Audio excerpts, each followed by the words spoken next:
ये तिने मेरे पुत्र ने रब दा माल। और दूसरी गल है वे कि आलम लोहार पैदा नहीं होना पूरी दुनिया च, दोबारा नहीं आना।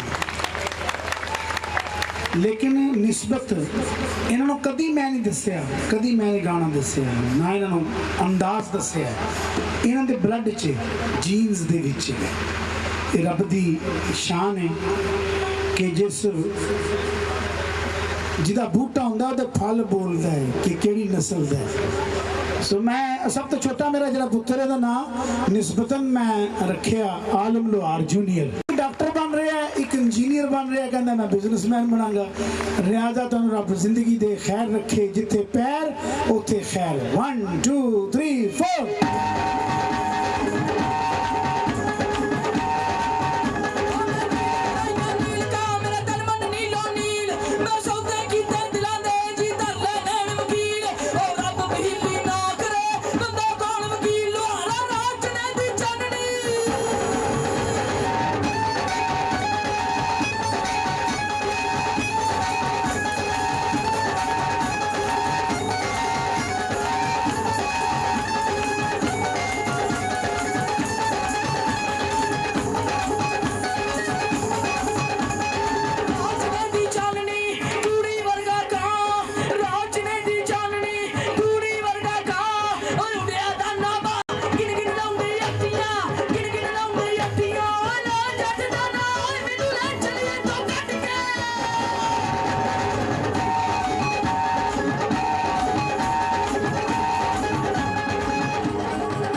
रहा मैं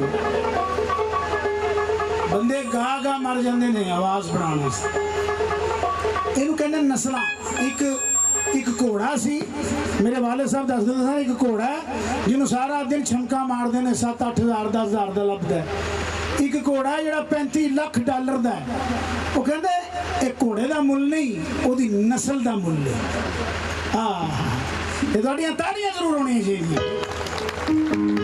1 2 3 4